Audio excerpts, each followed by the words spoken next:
I'm seeing a big problem with Tesla stock right now, especially after earnings, and this isn't looking good for the bulls. So we're going to talk about what's happening with the stock and why we may need to be cautious going forward. Things are looking like they've changed. And if you want to see the details about how we play stocks like Tesla through these types of issues, then make sure you check out this free training. There's a link in this video and down below in the description and comments. We go into more details of exactly what we do. Tesla is one of the examples we use in the training. But this strategy that we teach, which is the same one I use and our Fallible members use, becomes super useful at times like this, and you'll see why in a second. So as you probably already know, Tesla just came out with their earnings the other day, and they actually beat expectations. They made 76 cents a share from 8.8 billion in sales, where Wall Street was looking for 55 cents per share on 8.3 billion in sales. So they beat those Wall Street expectations. Now there are some other things to note in the earnings as well, such as them earning 27 cents in GAAP terms, which was below Wall Street's expectation of 31 cents. Also, regulatory credits, they came in higher than what people were expecting. They came in at 397 million, while the expectation was 200 million. And what's interesting and kind of annoying is that the S&P Index Committee doesn't want to let Tesla inside the S&P still. And it would be nice to have Tesla in the S&P because then it would get a boost from all the people that are just passively investing in the index. All those stocks in the S&P benefit from that steady drip of new money coming into the market because most people are indexing, meaning they buy their Vanguard index fund. It's where all their retirement funds are, and that money gets split across the 500 stocks in the S&P. So it pays to be on that list because that's that steady flow of money that should push the price up slowly. So this was Tesla's fifth straight period of both net and adjusted profit, and sales actually rose 40%. So Elon was talking about how this was the best in history, and he said he never felt more optimistic about the future of Tesla than he does now. Tesla also kept their goal of selling about 500,000 vehicles in 2020. They also nearly doubled their annual CapEx outlook, and CapEx is capital expenditure, so how much they're reinvesting into the business. And when you see that go up, you know management is confident. Not just because they're saying they're confident, but because they're putting their money where their mouth is. So Mark Delaney from Goldman Sachs, he said that they believe that Tesla met or exceeded investor expectations for key items. He said the quarter was strong due to margins as well as free cash flow. He said while bears may point to the large contribution from regulatory credit sales in the quarter, we note that automotive gross margin excluding credits was still strong, which we view as a good sign of the underlying profit potential for the company. So we mentioned the credits, right? This is what bears don't like. When all this money is coming from credits, selling your regulatory credits. And by the way, these are just credits that every company gets. And it's kind of like a cap on how much carbon you could emit into the environment without paying a fine. But if you're not emitting any carbon, like Tesla, you could sell those credits to other companies so that their cap becomes higher. So like a GM can build more gas-powered cars and emit more pollution because they have these credits. So bears get a little mad about that because that's not really what the company is there for, right? They need to make money off of the cars sold, not just selling their credits. So Jeffrey Osborne at Cohen is more of a bear on Tesla, and he says this is a problem because he says several other car companies are focused on advancing their electrical vehicle platforms. So as they keep getting better at that and those cars come out, they're going to produce their own credits. So they're not going to want to buy all those credits from Tesla. So they see the appetite and pricing of these regulatory credits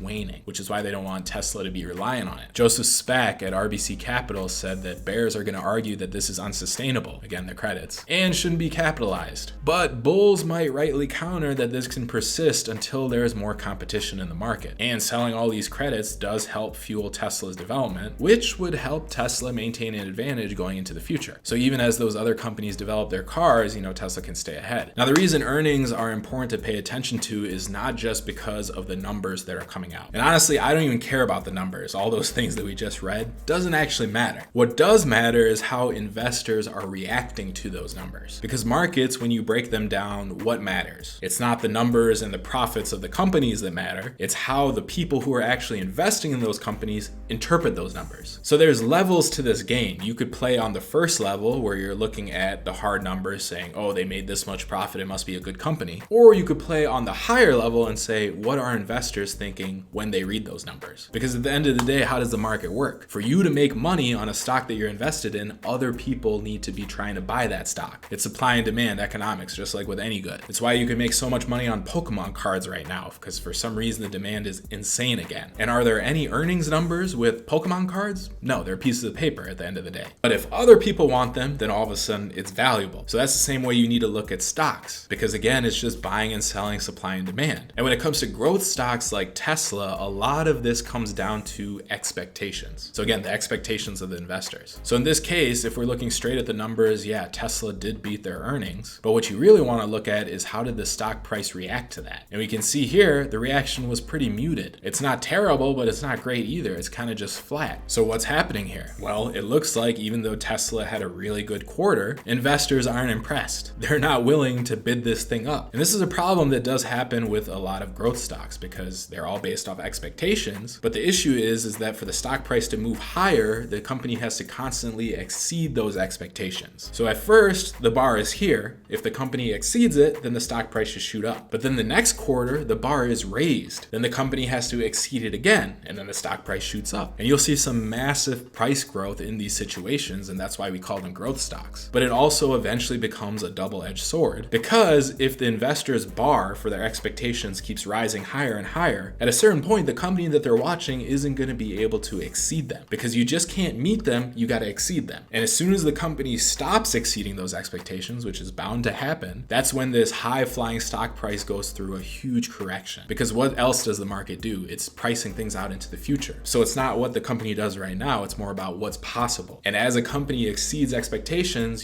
that future becomes brighter and brighter. But as soon as they meet expectations or underperform, that future gets less bright. Then all of a sudden the $100 billion market cap or whatever gets cut. And it can get cut hard and fast because it's all just so much speculation, especially at a market cap that's so high for a lot of these growth companies. So Tesla's market cap is like around 400 billion or something? Well, what's the real difference between 400 billion and 500 billion? How do you model that out exactly? Of course, analysts try, but at the end of the day, it's just kind of stupid because the numbers are so ridiculous anyway. But the same thing can be said for what's the difference between 300 billion and 400 billion. So that's the issue with these growth stocks, is when they're so high, it becomes like all air. So there's no difference between it going up or down. It can happen really fast because there's nothing really, solid preventing it. So that's why when I look at this earnings and the muted response on the stock, it worries me a bit. It seems like a big signal. And these signals are what we call inflection points. So an inflection point is when a big piece of news comes out, say like earnings, some type of fundamental news, and then we see a stock price's reaction to that news. Now, if the stock price launched higher, that would have been a very positive inflection point. But based off what we talked about with the expectations and everything, the fact that the stock price is pretty much flat, that seems like more of a negative inflection point, which is the big problem that I was talking about. And you can see this chart right here. I've been tracking this pattern for a while. And what I've been saying is that Tesla started compressing since that drop in September. And that drop coincided with the rest of the market. This is the NASDAQ right here. And this is Tesla. So what's been happening since that initial drop is that Tesla has been coiling. You can see it's pretty much going sideways this entire time. And I drew this little pattern, or getting this little triangle. And you see the bottom of this triangle, this upslanting line, actually tracks with the 50-day moving average. And normally these moving averages provide some support. So you can see here multiple times the price touched that support and bounced higher, touched it and bounced. Right here again, touched it, bounced a little bit. But actually that's another reason you would expect if earnings are coming out and it's resting right on its 50-day, you would get a much stronger bounce, but you didn't get it. But what do you also see that's happening here? It's going from a wider range, which was even wider before when it first dropped, into a tighter and tighter range. And what does that mean? Well, it means that price is moving on a smaller and smaller scale. And when you see price not moving too much, getting tighter and tighter, that means supply is pretty much meeting demand, right? There's a balance, but it's compressing. And eventually compression in the markets like this leads to an expansion. So that's why we should see a breakout either higher or lower here. When I was drawing this pattern back like a few months ago, because I started in September, I was saying the likely inflection point where we'll see a breakout of this pattern would be the earnings announcement. But it didn't happen. We had this muted response. So in one sense, that's a positive because the stock price didn't collapse this way, but it's also a negative because the stock price didn't shoot up higher. Because you can see right here, this is the resistance level, right? You want to see the price break that before it can go and test these highs. And honestly, once it breaks that point, the high shouldn't be that much of a problem because this is where most of the resistance is. And what is a resistance? It's just an area where everyone seems to be selling. And you can see prices hit that area multiple times, hasn't gone past it. So again, looking at this, you still don't know what's going to happen because the compression is still occurring. So to really make a decision, you would need to see it break one way or another. And for that to happen, we're going to have to continue to wait. But what's interesting about Tesla is that it's such a hot stock that it's kind of a risk indicator for the rest of the market. So if Tesla isn't going up and people aren't buying in, that's kind of a signal that the risk appetite in the general market is low. So here's the general market right here. We haven't really moved anywhere. We took this dip and then we've kind of been going sideways. If we kept launching higher from here, that would be a different story. But you can see we turned around and we've had some really sideways action for the last few days. days, a few weeks, I should say. So I thought maybe that if this earnings came out and this thing blasted higher, the market might blast higher too, because risk appetite is in. And you can see the market right here is resting on its 50-day as well. And again, tight compression happening right here. Look at how close these closes are to each other on consecutive days. So where is the investor appetite? Because we need people to buy for prices to go higher. Which brings us to another interesting indicator, which is the videos on this channel itself. During this whole CCPV lockdown thing, finance YouTube blew up. Everyone was getting tons and tons of views, us included, at Fallible. And why was that? Well, it's because everyone was locked at home, and instead of gambling, they moved to the stock market, which, you know, the best example of that was Davey Day Trader from Barstool. But now, recently, in the last month or so, views have collapsed, at least on my channel. I don't know about the other people. And when we look around at the Reddit threads, a lot of the action there has died down too, and like Wall Street bets and stuff. So the reason I'm talking about all this stuff is because it kind of gives you an idea of the sentiment in the market. People are going back to their normal lives. They're not stuck in front of the computer, and now they have their original ways to gamble or whatever they were doing. So the whole boom that we saw before in the stock market and all the content related to it might be over now, which again isn't good for the stock market and isn't good for Tesla. Well, it isn't good if you're a bull. And another big thing that we've been talking about at MacroOps, our research firm, are these stimulus talks, because the stimulus is really important to get these stock prices higher as well. We want those checks getting sent out, because that was a big thing that happened, you know, during the CCPV lockdown, and all that money went into the market, it looked like. So more stimulus means more liquidity in the market. And what do we know about liquidity? Well, you need it in the market. You need money floating around to push asset prices higher. All sorts of assets, including stocks, including Tesla. So that's why I was saying this is looking like a big problem, because when you put all these things together, it looks kind of bearish. But I could be completely wrong too, because things can turn around like that. And that's really what makes investing difficult, at least if you do it in the way that I'm talking about, because you're constantly updating your position based off new information. So this is the type of analysis that I used to do every day on multiple stocks. And the hardest part is finally making the decision, like, what am I going to do with my position if I'm invested in it? And really, it's a giant headache. And that's why I stopped that type of investing. I moved to a systematic strategy. And with a systematic strategy, what I'm doing is just using math to determine what positions I want to take. So with our strategy that I talk about in this training that myself and a bunch of our Fallible members use, we have something called this TSI scanner. So this basically scans the entire market and ranks every stock by their momentum. And it spits out a number, a very simple number just like this, so that you could rank every stock. And you can see right here, Tesla is still number 2. And what we do with the strategy is that we rotate into the top 5 highest momentum stocks, which is the reason why we're in Tesla right now. And based on our strategy, we have a very systematic way to get in and out of these positions. So all the decision making that I was just talking about, like whether you should stay in Tesla, you got to wait for a breakout, you got to see how this is going to play out with this compression. We get to actually skip over all of that because we know exactly what its momentum reading is. We know exactly where our stop is. We know where our targets are, which are the 2 places if price hits where we remove part of our position. And we know if this momentum number drops that we will sell as well. But for us in this strategy, none of that has happened yet, so we're not worried. There's no anxiety or fear or anything with all the complexity that comes from trying to analyze this market that is constantly changing every day. So it really helps to have a simplified yet powerful strategy like this one. Makes life so much easier. And it only takes less than 15 minutes a week to even execute. The rest of the time, you don't even have to look at the market. And we just set up alerts that get sent to us when we have to do something. So you don't have to read any news. I didn't have to look at these earnings or nothing, because it's all standardized based off our algorithm that determines the momentum and our strategy that's put in place. And that's the way to trade. It took me a long time to get to this point, but it's just so much better. And again, if you want to learn exactly what we're doing and how we're doing it so you could do it yourself, then make sure you check out this training. There's a link in this video and down below in the description and comments. It's well worth your time, especially as this market and Tesla look shakier and shakier. So overall, yeah, I think this whole earnings announcement and the lack of response is not a good sign, but I'm staying long in my strategy because that's what the strategy says to do, and the momentum hasn't changed. And at the end of the day, whatever strategy you're using, you gotta stick to it. That's the only way you're gonna get long-term results in the stock market. But best believe me, some strategies are way easier than others and also way more effective. We're up over 60% in ours right now. But anyway, check out this training if you haven't already, and subscribe to this channel if you want more videos going over Tesla and the general market. We got a bunch of them coming all the time. So subscribe, and I will see you in the next one. Stay fallible out there.